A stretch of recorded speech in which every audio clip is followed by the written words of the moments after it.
가만히 있는다고 해서 해결될 수 있는 방법은 없습니다. 오히려 손해가 많아질 뿐이죠. 합의 해지가 이제 이도저도 안 돼요. 방법이 없잖아요. 이것이 가장 깔끔한 방법입니다.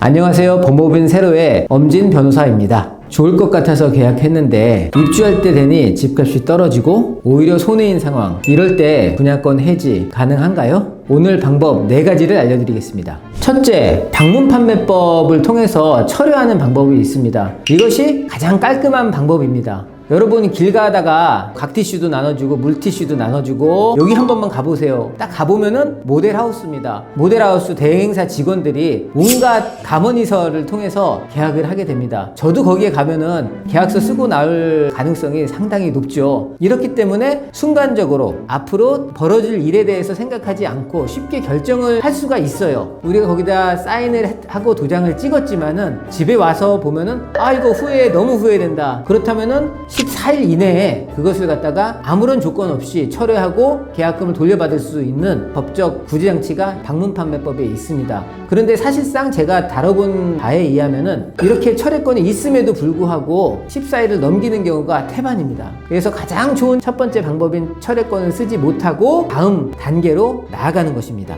이제 두 번째로 계약금만 낸 상태입니다. 계약금만 낸 상태에서는 계약금을 포기하고 분양권을 포기할 수 있습니다. 이것은 민법의 원리인데요. 포기하고 싶으면 그냥 계약금만 깔끔하게 포기하면 됩니다. 다만 이것은 중도금이 들어가기 전 1원이라도 만약에 중도금으로 판단되는 순간 그 부분은 계약 해제 사유가 될 수가 없습니다. 그러니까는 계약금을 넣지 않은 상태로 되어 있다면은 매우 중요한 해제 사유가 될 수가 있다고 보입니다. 셋째 방법인 합의 해지로 가는 것입니다. 이럴 때는 시행사에서 잘못이 없거나 매우 사소해서 실제로 소송에 들어가면 거의 패소가 되는 경우를 의미합니다. 수분양자들이 가만히 있는다고 해서 해결될 수 있는 방법은 없습니다. 오히려 손해가 많아질 뿐이죠. 특히 대출이 안 된다거나 내가 돈이 없다던가 하면은 도저히 수분양 물건을 받을 수 없는 상황이 됩니다. 이럴 때는 합의를 하셔야 됩니다. 시행사 입장에서도 돈이 없는 수분양자를 쭉 끌고 가기보다는 그것을 해지하고 일정 부분의 위약금을 받고 그 물건을 포기시키는 것이 시행사에게도 오히려 이익이 될 수 있습니다. 이 이익이 되는 것을 잘 어필해서 합의를 이끌어내는 것이죠. 저희 법무부인 세로에서 3,000건, 4,000건을 하는 와중에 상당 부분이 합의가 잘 이끌어지는 상황입니다. 그런데 그 방법은 일률적이지 않습니다. 시행사의 대표의 성향에 따라서도 달라질 수 있고 수분양자의 또 성격과 재산 여부에 따라서 많이 달라집니다.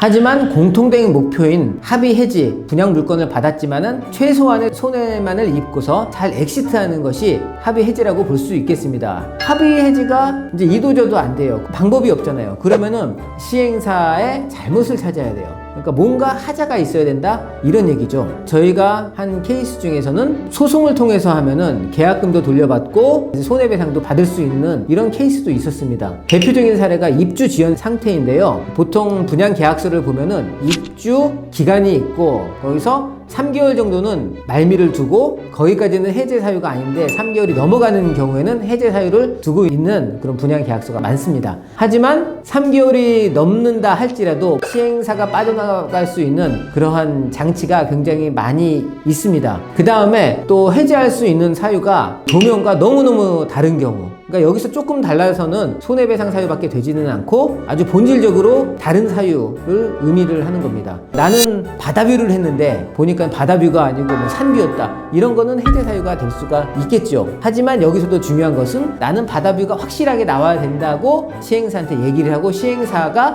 확실하게 그것을 인지해야지만 해제 사유가 될 수가 있는 것입니다. 여러분, 이 상황에서 빨리 움직여야 됩니다. 준공 시점은 2025년으로 기억하고 있습니다. 그때 의뢰인들이 6분, 7분 정도가 법무법인 세로에 찾아왔습니다. 그래서 3분은 급하니까 그래도 빨리빨리 하는 것이 좋지 않겠는가 라고 생각을 하시고 우리한테 의뢰를 했습니다. 그래서 그 당시에는 우리가 바로 합의 해지를 진행을 했고 2023년이 다 가기 전에 해지되었습니다. 하지만 준공 날짜가 다가오니까는 그 3분도 맞아왔습니다. 그런데 그분들은 이자도 더 많이 쌓이고 해지도 잘 안 되는 겁니다. 여러분 보세요. 처음에 분양을 다 받았는데 맨 처음 해지하겠다고 3명이 온 경우에 시행사 입장에서는 3명 정도는 해줘도 되겠다라고 해서 빨리 해줄 수가 있겠죠. 하지만 20명 된다고 쳐봅시다. 이벤트시 얼마나 많이 늘어났겠습니까? 그러면은 시행사가 중도금이 만약에 3억이라고 치면은 10명을 해준다고 한다면은 30억이 없어지는 겁니다. 그러면 시행사에서 돈이 남아있지는 않습니다. 그래서 늦게 가면 갈수록 시행사에서는 해지를 해주고 싶어도 해지를 못하는 상황이 오게 됩니다. 그래서 시행사의 경제적 사정이 좋을 때 빠르면 빠를수록 내 해지는 더 빨라진다 라고 하는 공식이 성립되는 것이죠. 집값이 내려갔다고 해서 그냥 포기하지는 마십시오. 방법을 알고 움직이는 것과 모르고 버티는 것 완전히 다릅니다. 이 방법에 대해서 저희 법무법인 세로는 3,000건, 4,000건 이상 하면서 몸으로 부딪혀 가면서 익혔기 때문에 해결책을 쉽게 제시할 수 있습니다. 물론 많이 했다 하더라도 또 다른 케이스가 나올 수는 있겠죠. 하지만 축적된 노하우를 통해서 해결책을 찾아낼 수 있을 것으로 보입니다. 이 동영상이 도움이 되셨다면 구독, 좋아요, 댓글, 알림 설정 부탁드리겠습니다. 지금까지 법무법인 세로의 엄진 변호사였습니다.